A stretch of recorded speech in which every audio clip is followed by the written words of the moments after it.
My name's David Clark. I'm 36. I was married to my stunning wife for 8 years. She's 34, but looks like she's 28. We didn't have kids, though I was ready she wasn't. She kept saying, "Soon, David, soon." Our intimate life was great, but I cherished the kisses and hugs the most. I always tried to be close to her, feeling peaceful and loved when I held her. She was always responsive, always available. I was happy. I thought she was too. My mistake was trusting her. Her name is Emma. My love turned into a blinding hate and then a cold, empty void. They say the opposite of love is indifference, but that's not true for me. My love became a dull, bone-chilling rage. My soul is dead, it'll never recover. If she was on fire, I'd sit with a drink in hand and watch her burn, but I wouldn't piss on her to put it out. You're probably wondering what happened to turn a kind, loving man into a vengeful machine. It all started at the company holiday party 2 years ago. Emma always dressed too sexy for these parties. I didn't mind too much when she dressed like that. Men paid her a lot of attention. I was flattered that the most desirable woman in the room was mine. She wore a dress that didn't leave much to the imagination. I was married to a woman who looked like a walking fantasy. I wondered who she was trying to impress. Usually, I'm not a jealous guy, but what's mine is mine, and as long as there was no doubt about that, we were okay. I told Emma before we left that a lot of men would be hitting on her, and I trusted her to not let anything happen that would be disrespectful to herself or me. I'm not a man who tolerates disrespect. My martial arts partners call me the Hammer for a reason. They all know I can be a mean son of a bitch. Emma never saw that part of me, and I prayed she never would. I had an uneasy feeling before we left the house. I guess you could call it a premonition. "Why are you looking like your dog just died, David? Don't you want to go to the party?" she said, giving me her sexiest smile. That smile always made my body respond. "To tell you the truth, babe, I'd rather skip the party this year," I said, hoping she'd agree with me. "Why, honey? I thought you always had fun at these parties," she said as she put on a pair of sheer black stockings. "Don't be such a party pooper. We don't get out dancing much. I really need to let my hair down and have some fun. I'm almost finished dressing. Come on, let's go." She sounded irritated at my hesitation. Something wasn't right. She was too excited about that damn party. It's just that the party last year got too wild for my taste. There was a lot of butt-grabbing going on. People start drinking and acting stupid. Crowds make me nervous since John became vice president of the company. He's hit on every woman in the office, and there's a rumor he's had flings with several of them. I almost knocked him on his ass last time. I didn't like how he was always buzzing around you, and I surely didn't like how he danced with you. John's the president's nephew, a slimy piece of shit who thinks the sun rises and sets in his ass. He's married with 2 kids. I felt sorry for his wife. She deserves a better man than that punk. I've often seen him flirt with numerous women in a way that humiliated her at previous parties. She's refused to come with him for the past couple of years. She's a real lady and good-looking, too. I couldn't imagine why she stayed with the pompous clown. He's just a big flirt. I can handle him. Never forget that I'm proud to be your woman. I love you more than life, you know that, don't you? There's no need for you to be worried. Sure, he's tall, rich, and handsome, but he'll never be the man you are. You're my baby, and you always will be. I didn't like her description of the creep, but I shrugged it off. Emma never gave me a reason to doubt her loyalty. Love is truly blind. I could see my fate was sealed. There would be no changing her mind. Sometimes a man has to give an inch to gain a mile. I didn't want anything to interfere with my plan to make mad, passionate love with her when we got home. We arrived at the party a little late. Some people were already a little drunk. The music filled the room. People were dancing, laughing, and having a good time. I decided to try to fit in and hope the evening would end sooner than later. As soon as we walked through the door, John Williams came over and gave me a weak handshake. I felt like I touched a snake. He glared lasciviously at Emma, taking her hand and giving it a long kiss, totally ignoring my presence. My blood pressure caused my head to start pounding. It wouldn't have taken much more to knock him out right there. I could see it was going to be a long night. Emma gave me a wink, signifying we were secure, and we began to mingle with the guests. John walked over and took Emma by the arm. She didn't object. I didn't know how much more I could take. "Let me introduce you to some of our new staff," he said with a wolfish grin. He acted like Emma was his woman. "You don't mind, do you, David?" He didn't wait for my answer. Emma gave me her please relax look, so I let it pass. A good friend of mine named Jack saw what was happening and dragged me over to a group of guys playing a drinking game and telling lies while their wives circulated and gossiped about whatever it is women talk about. I pretended to drink. I never get drunk. I like to keep my wits about me. While I was enjoying the company of my friends, I would look around occasionally for Emma. I noticed she danced with a couple of guys. Everything seemed above board. I'm not sure how much time had passed. I knew I was ready to go home and ravish my wife. We hadn't been close for a couple of days, which was a long time for us. I was glad she had the opportunity to let her hair down, as she put it. I had done my duty. I couldn't find her and couldn't imagine where she could be. I looked everywhere. I saw her friend Lucy and inquired if she had seen Emma. Lucy looked a little nervous and told me she had seen Emma dancing with John about 20 minutes ago. I felt the hair on the back of my neck stand up. The uneasy feeling that had been haunting me turned my stomach into knots. I began to look for her outside the ballroom. I heard voices as I looked into an unused small conference room. I decided to check it out. I could hear a woman in the throes of passion. It sounded like Emma. I couldn't believe my eyes. There was my loving wife bent over the arm of a chair, being drilled by the slime ball himself. At first I was paralyzed. I thought I was having a stroke. They were too involved in what they were doing to notice me standing there. I walked over and stood there for a while before they saw me. "Oh my God, David, let me explain," she shrieked, trying to pull herself together. "You have nothing to say to me, you lying bitch," I said with all the venom I could muster. "I worship the ground you walked on, and this is how you repay me? We're finished. You are no longer my wife. Look at me." She couldn't raise her head. I grabbed her by her hair and forced her to look at me. "What do you see? Do you see the eyes of the man that loved you? They're the eyes of a dead man. You killed my heart and soul tonight. Now I see why you were so eager to come to that damn party. You wouldn't have sex with me because you were saving your cheating love for this dirtbag." At that, she let out an agonizing cry. "No, I can explain," she pleaded. "Don't try to talk your way out of this. You've been busted." She was terrified. She tried to speak, but no words came out.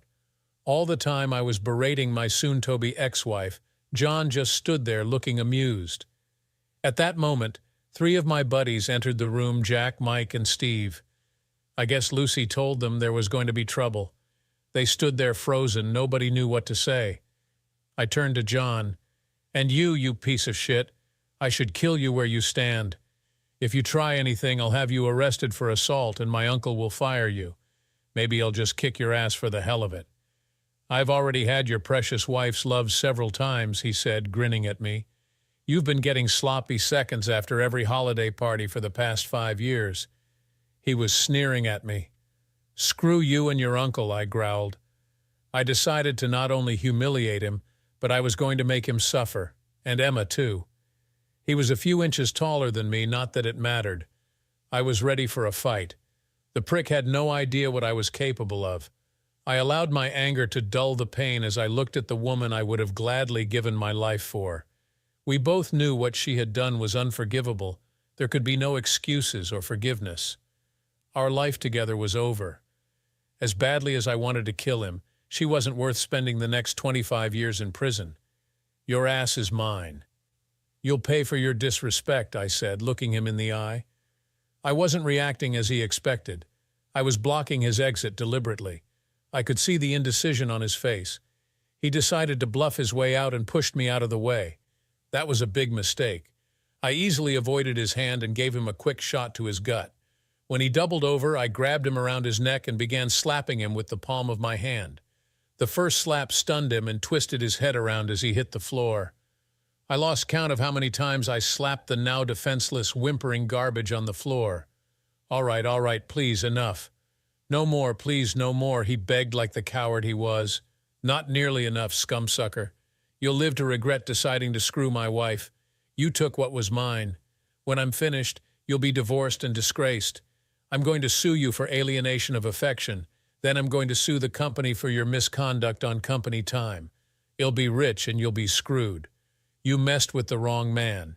Hear me good, the wrong man. If a man's voice can sound murderous, mine did. 2 police officers entered the room. I looked at Emma. I didn't forget about you. You gave up a good man and your marriage for this crying piece of shit. You deserve each other. He attacked me. Arrest him is crazy, John yelled at the cops. They understood what was happening. It was self-defense, officer, said Jack. David caught him banging his wife. He tried to attack David. Is that right? The cop asked the other 2 men. Absolutely, officer, said Mike. David was defending himself, added Steve. They're lying. He assaulted me, pleaded John, close to hysterical. The cops looked at Emma. She appeared to be in shock. Her lips moved, but no words came out. Are you all right, lady? Did you see what happened? She just sat there crying with her hands on her face. I felt no pity for her. The love I had for her was compressed somewhere in the back of my mind. Do you want to press charges against this man? The sergeant said, pointing at John. I could see their sympathies were with me, even though John was the one with the swollen face. He came after me. He's crazy, I tell you. I didn't do anything. That's not what 3 witnesses saw, the other cop said. Officer, lock his ass up. I'd be more than willing to press charges. Get him out of here, said the sergeant, looking at me with empathy. If there's anything I can do for you, let me know. Just call the station and ask for Sergeant Morris. Just so you know, I've been there too. I nodded at him in silent recognition of his understanding. Well, talk to you later, David, said Jack. Come on, guys, let's go. David has some business to take care of. Jack walked over to me and looked into my soul. Then he hugged me. Hang tough, he said, then left the room. Now there were 2 people left. I picked up her panties off the chair and put them in my pocket. I had no idea what I was going to do with them. Emma had calmed down. It was easy to see she dreaded what was coming next. So did I. I felt an icy chill come over me. Something inside was broken. It was a numbing feeling that allowed me to feel detached from the woman I loved. I was a stranger to myself. I looked at Emma and thought of that old cliché that she appeared to have been ridden hard and put up wet. How does a man erase the woman he loves from his heart? I had no idea. I knew that I could never look at her the same way again. I had to keep my anger. It controlled my grief and protected what was left of my sanity. At that moment, I knew what my revenge would be. The wound she inflicted would stay with me until the day I die. She had destroyed my world. The trust was gone, nothing mattered anymore. Get your coat and meet me at the car. Be quick, I said, turning my back on her and leaving the room. I didn't want her to see the pain I was feeling. I didn't want her sympathy. The funeral for our love and marriage was about to begin.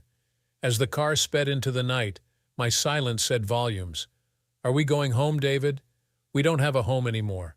When you broke our marriage vows, you destroyed our home. It's just a house now, a house where I used to be happy, a house where I loved and trusted a wife who used to be my best friend, I said, unable to disguise the sadness in my voice. She started to cry quietly. David, is there any way you could possibly forgive me? Please, I'll do anything. Give me a chance. I'm sorry, I'm so sorry, she whispered. Do you think I'll ever forget what I saw tonight? Or that piece of shit telling me he screwed you? When you let that parasite have you, you screwed my enemy. You decided to dishonor your vows to me and give him what was mine again and again. When you did that, you ended our marriage. That means the last 5 years have been a complete lie, a total lie. Please forgive me, David. Believe it or not, I love you with all my heart. I guess I let him use me for the excitement of doing something I shouldn't do. I never thought about the consequences. It was like a game, a silly, immature game. He could never be the man you are. I know I was foolish and selfish. Let me make it up to you. Please, beat me, curse me, anything you want. Just don't leave me. I'll die without you in my life. It didn't mean anything. It meant everything, I yelled as my hands gripped the steering wheel. My emotions were taking control. I forced myself to calm down. A game? Screwing with my life was a game?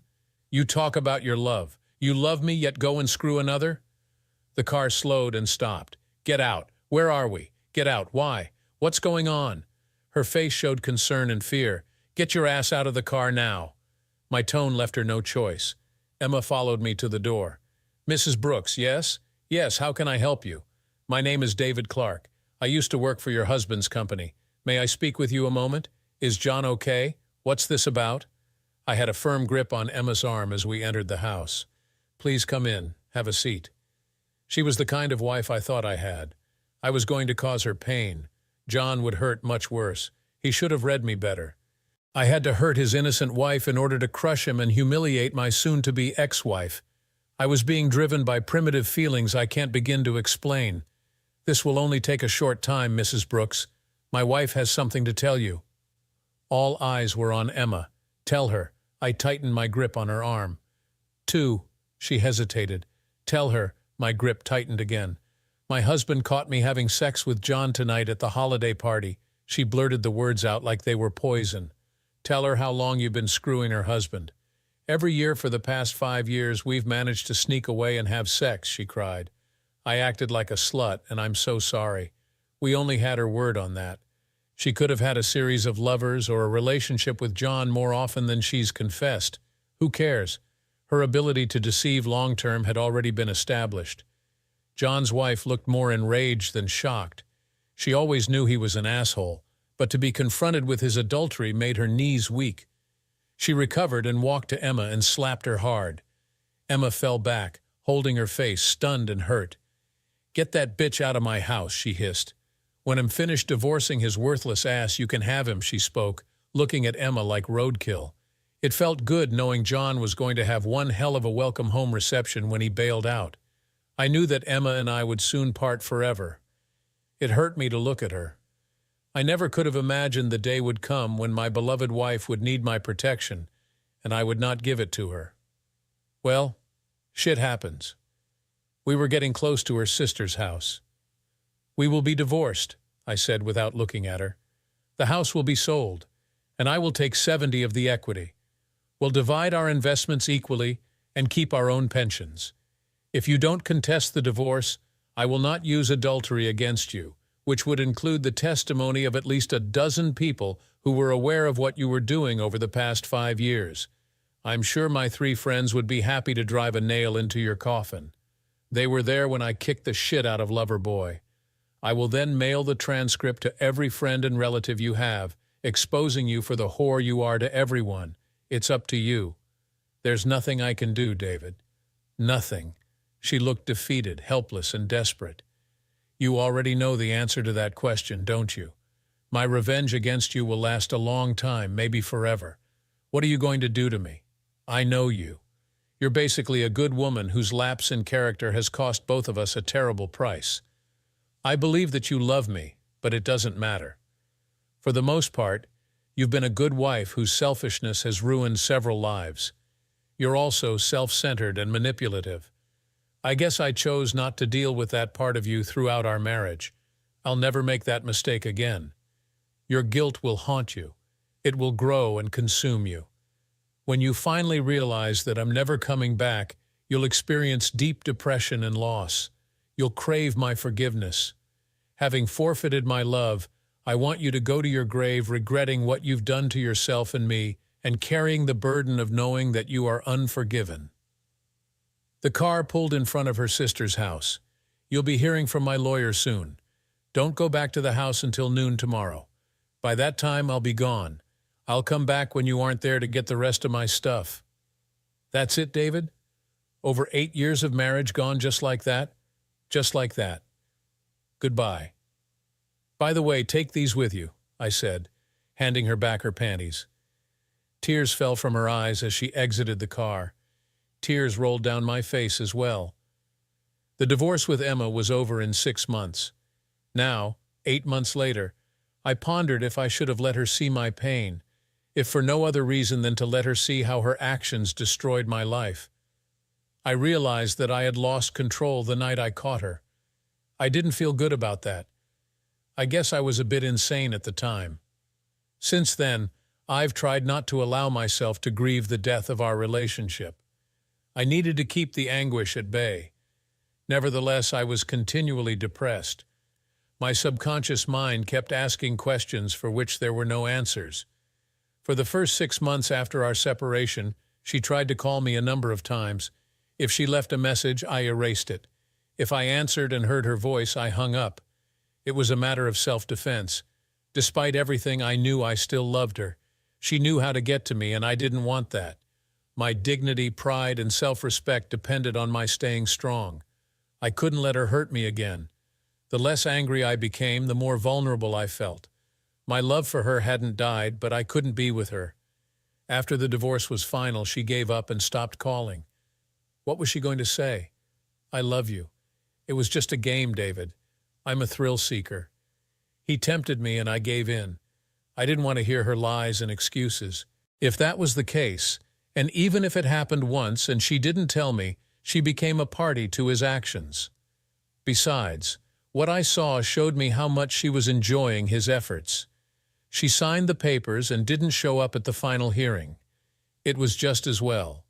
I didn't want or need to see her again. It was impossible to tell if her absence indicated her pain and acceptance that our marriage was over, or if she just didn't give a damn. I used to think that I understood her. After what I had witnessed, anything was possible. Flashbacks of her defeated and miserable face the last time I saw her were etched into my brain. Oddly, that image grew more powerful with time, while the picture of her and her lover began to fade.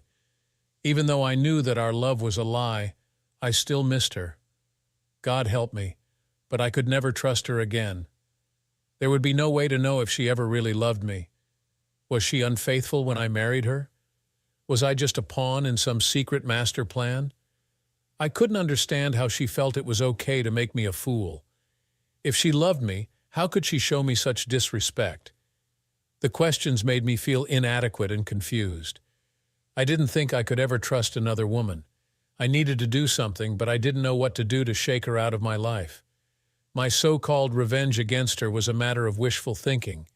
It depended on her having loved me as much as I loved her. She could have been seeking pleasure elsewhere as soon as I turned the corner. I didn't want to be the only one hurting. The reality hit me that I never really knew her. I had been in love with an illusion.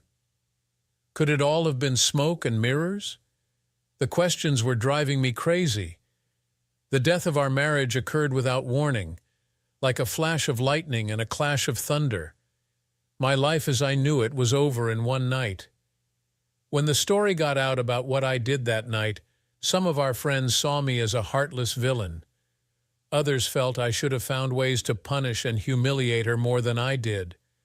None of that mattered anymore. I was no longer enraged, just lost. I didn't want to dwell on the past, and I had no plans for the future. I received $400,000 in hush money from the president of the company, with the understanding that I would keep the name of the company and his nephew out of the courts and newspapers. He even tried to give me John's vice president position. There was no way I could stay there.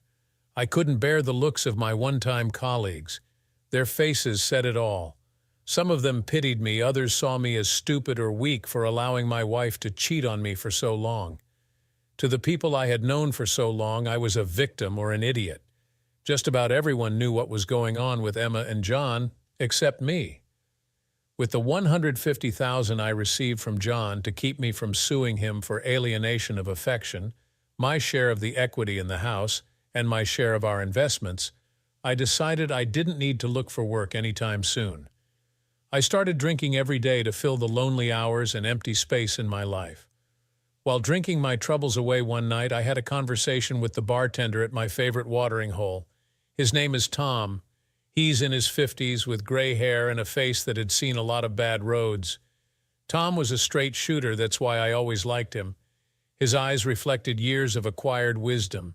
He's the kind of guy you wanted on your side in a bar fight. He'd heard it all and done it all. He didn't have to say it, I just knew. I had brought Emma to the place a number of times. It was close to home, and we both liked it there. The food was good, and the music was jumping after 8 p.m. They had dancing. The last time Emma and I were here, we danced as if tomorrow would never come. We only danced with each other and stared into each other's eyes lovingly.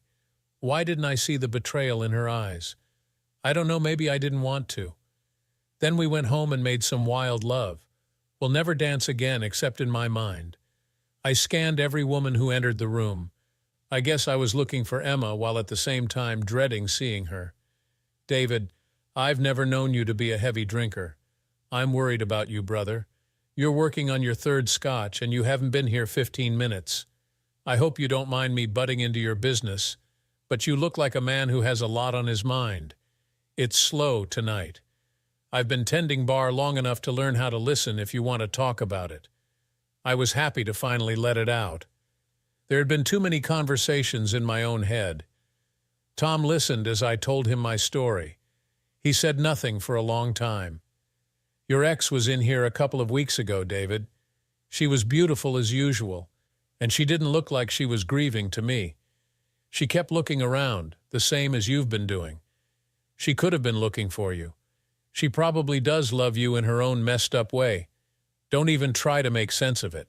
She came in with an older guy who acted and spoke as if he was some kind of royalty. You could see he had some money and was used to getting his way.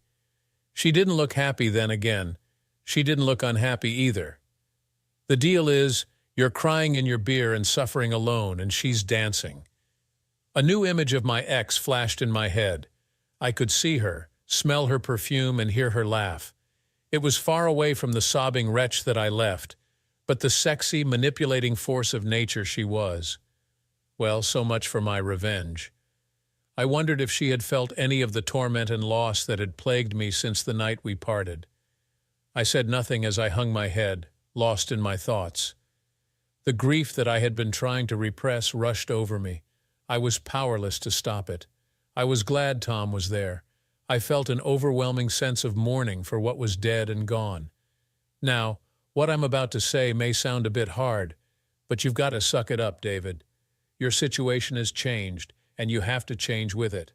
That's all you need to know. Grow up, get your body back in shape, move on. On your feet, soldier. March or die. The answers to your problems are not in a bottle. You're stuck, and if you don't watch out, you could be there forever, hiding in a bottle. You're close to losing respect for yourself. If you let that happen, you have only yourself to blame. The first thing you need to do is go get laid. Then go get laid again. You're too good a man to let the bitch get you down. Find yourself a real nasty woman, then screw her until you pass out. Clear your head and get on with your life, Tom said, sounding like a combination of friend, counselor, and a little touch of drill sergeant. My weakness was embarrassing. I followed Tom's advice. I stopped drinking, started working out, and screwed every female that would consent. It wasn't love, and I couldn't remember most of their names. The recreational encounters helped me reacquire my self-esteem. We didn't make love, we connected. They became the life preservers that kept me from drowning. I needed more than that. I needed to feel loved. As I felt better and my confidence grew, the more female attention I seemed to attract. It came to me that I was not the cause of Emma's behavior. If anything, I should have addressed her self-centered, manipulating ways a long time ago. Whatever demons drove her were not of my making. When I realized that, my depression began to lift. I needed to get out of town, away from her. I didn't need to see or hear anything that reminded me of her. I bought a motorcycle, sold or gave away my possessions, and headed south. I hit the road with no map or destination. It didn't matter what road I was on, they all went somewhere. Sitting on the bike, I was free. It had been a few years since I had ridden. Before I left the state, I was one with the bike and the road. I was no longer a white-collar drone or a drunk. I felt like a modern-day cowboy. The bike was my horse, beautiful, powerful, yet fragile, and it would kill you if the rider didn't stay in control. I was a biker, and the road in front of me was more important than what was behind. I was in control of my life. The bike did as I instructed it to do. My safety was my responsibility. These thoughts became integrated into my life philosophy. As I rode, I could smell the rhythms of life around me, feel slight temperature variations as the hills and valleys rose and fell while the scenery blurred by. It was good to be alive. I found myself thinking that I hoped there were motorcycles in heaven. Dying wouldn't be so bad. I was in the moment. What happened yesterday or what would happen tomorrow were no longer an issue. Every mile brought me closer and closer to a feeling of peace. The blast of wind and the roar of the big V-twin engine became music to my soul. I rode through many little towns with funny names, met some interesting real people, and ate a lot of greasy food. Some of the roads were good, some were bad. That's life, I guess. Then I turned west. Just outside of Riverside, I passed a woman desperately trying to get me to stop. I waited for her on the side of the road until she caught up to me. I couldn't imagine why she was alone in the middle of nowhere. She was average height, blonde, and very pretty. The woman was crying and looked like somebody had been smacking her around. "Please, please help me," she said in tears. Even in her disarray, she was good-looking. Her green eyes drew me in like pools of warm water. "Sure, how can I help you?" I asked, not sure of what I was getting myself into, turning off the bike. "I need a ride to Houston. My ex-boyfriend is on his way to my house. He said he's going to kill my mother and my daughter. Do you have a cell phone?" she asked frantically.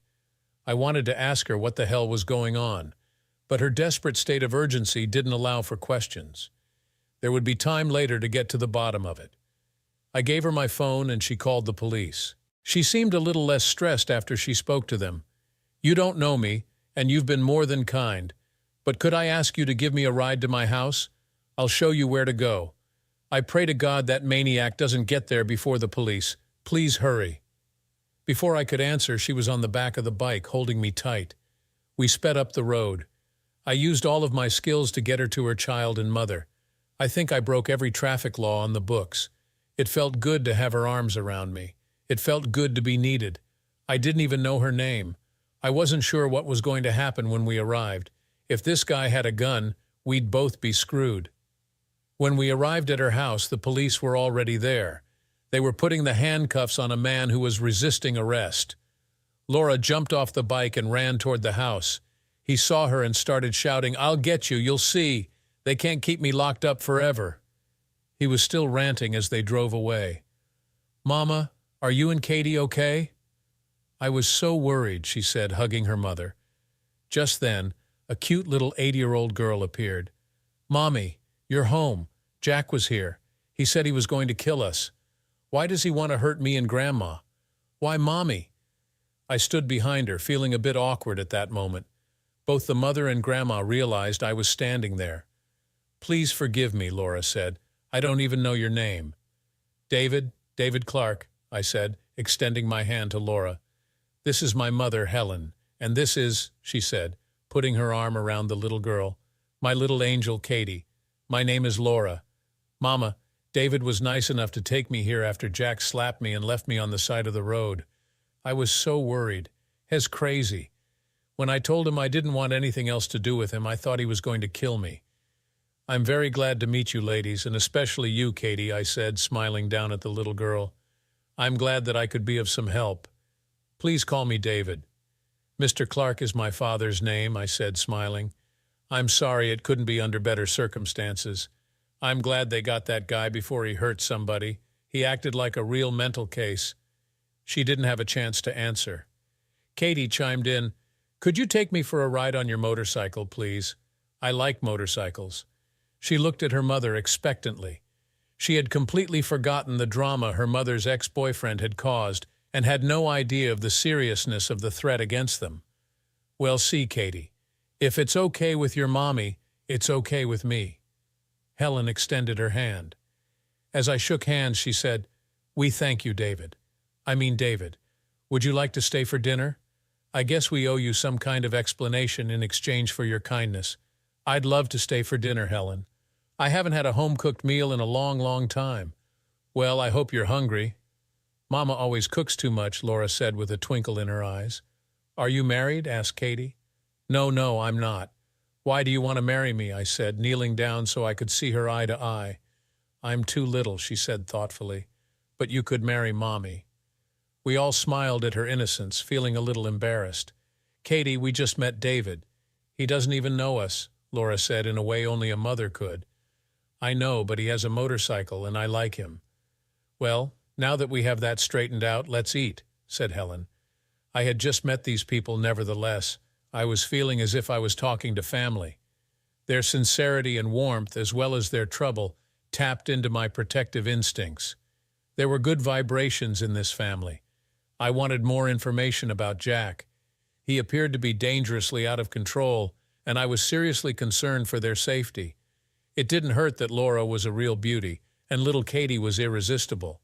I resolved that as long as I was around, no harm would come to Laura or her family.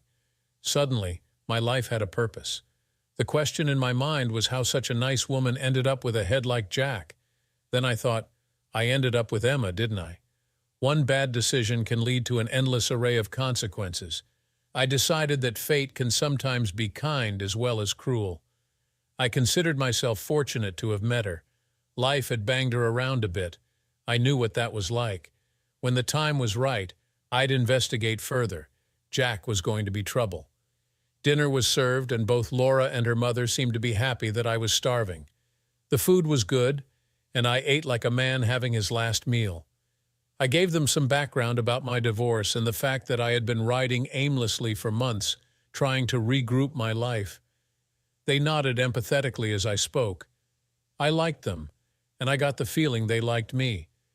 Both of them kept giving me sly, appraising looks. I could tell they were trying to figure out what kind of man I really was. Little Katie already knew. She sat next to me and reached out to touch me every now and then. It made me smile in my heart and on my face. I looked at Laura and said, "Tell me how you got mixed up with Jack." "I don't like Jack," said Katie. "He's a mean man, and he hit Mommy."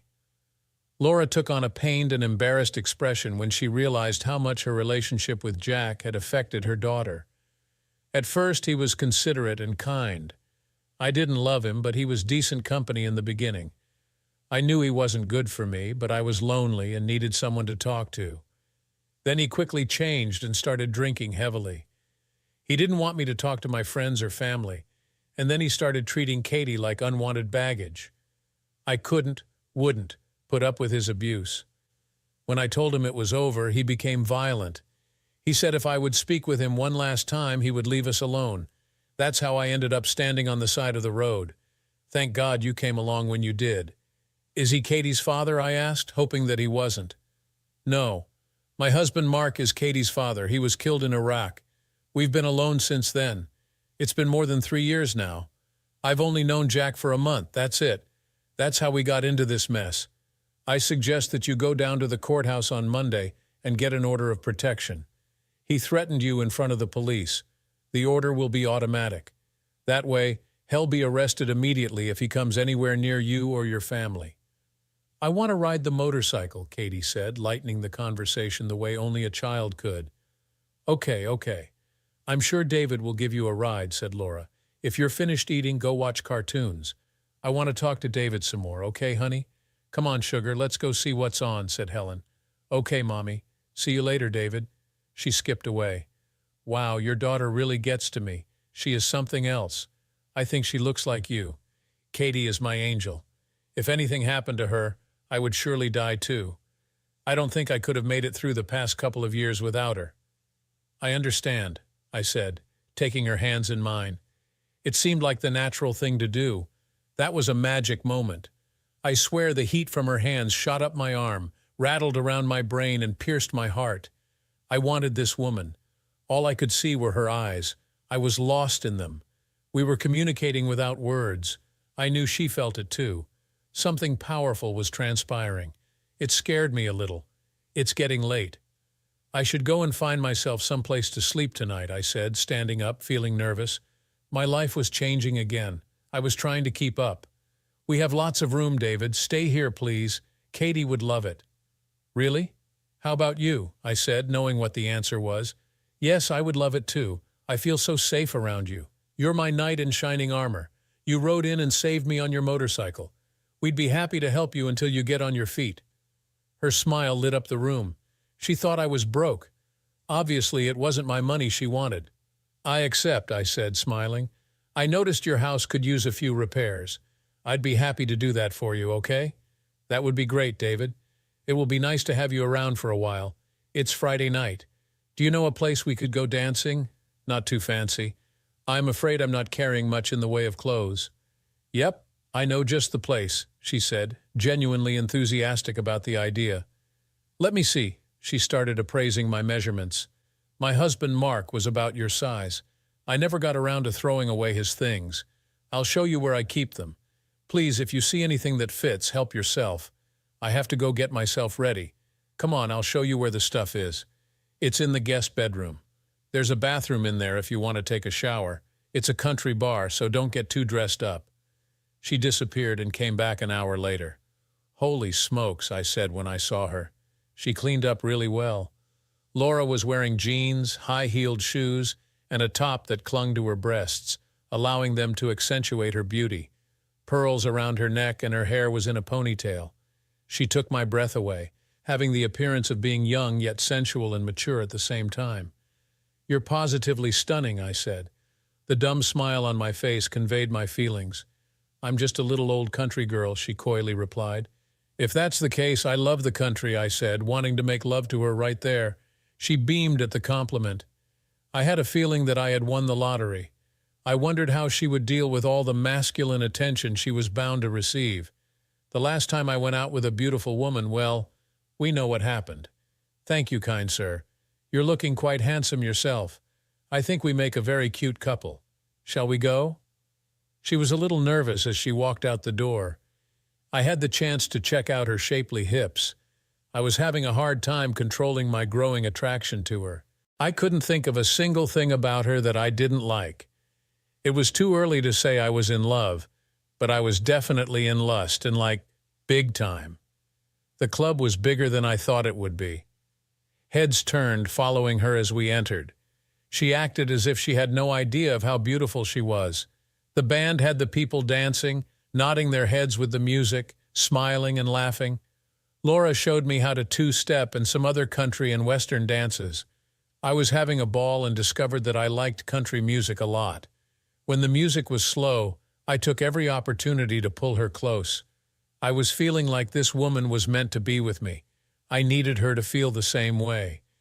We sat down to drink a beer, rest, and talk. She politely refused to dance with anyone else. I found out that she had a degree from the University of Texas and was a teacher. Her deceased husband was a captain in the Army when he was killed in action. She didn't think she could ever love again after his death. I felt the same way after the death of my marriage.